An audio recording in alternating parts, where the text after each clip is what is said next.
আলহামদুলিল্লাহ, শখে বশত আমার বাসা ব্যালকনিতে একটা ইনকিউবেটর এনেছি। আমি ইনকিউবেটর ডিমগুলো বসানোর আগে চেক করতেছি আর্দ্রতা। 2 ঘন্টা চালিয়ে রেখেছি, তাপমাত্রা 35.5 আছে, আর আর্দ্রতা আছে আপনার 55। তো যাই হোক, এখন আমি ডিমগুলো বসিয়ে দিব। কোয়েল পাখি ডিম অল্প, যেহেতু প্রথম জীবনে এই জন্য অল্প ডিম নিয়ে আসছি। আপনার 150 পিস, 150 পিস আনছি, জানি না কতগুলো হয়। যা হয় আপনাদের মাঝে পরবর্তী ভিডিওতে ইনশাল্লাহ তুলে ধরবো। তো ডিমগুলো বসিয়ে দিয়েছি, তার আগে একটু কথা বলি। আসলে আমি চেষ্টা করতেছি নতুন থেকেই, যে অল্প থেকে যে আমি কতটুকু সফলতা হইতে পারি বা সফলতা অর্জন করতে পারি তা আপনাদের মাঝে তুলে ধরবো। এই যে সুন্দরভাবে আলতো করে ডিমগুলো বসিয়ে দিলাম।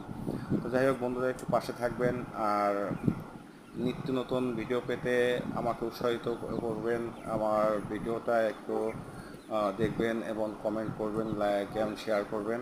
আর হচ্ছে প্লিজ একটু সাবস্ক্রাইব করে দেবেন, যেহেতু আমি নতুন উদ্যোক্তা। আমাকে একটু সাবস্ক্রাইব করে আমাকে আরও আগ্রহিত করবেন।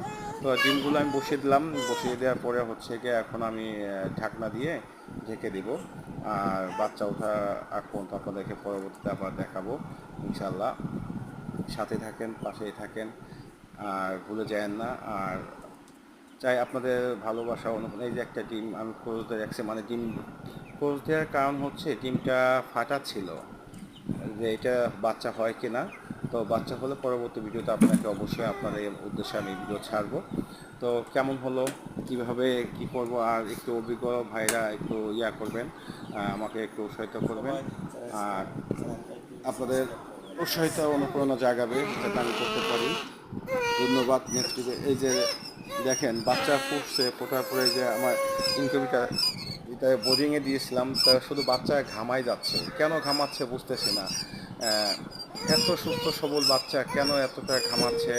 মানে তাপ আর্দ্রতা মিটার আমি সব কিছু কমপ্লিট রাখছি। আমি তাপ রাখছি হচ্ছে 35.5 বা 36-এর ভিতরে আমি তাপমাত্রা রাখছি। পানি ঠিক মতন দিচ্ছি, তারপরেও কেন বাচ্চাগুলো ঘামাচ্ছে আর প্রতিদিন একটা দুইটা করে মারা যাচ্ছে।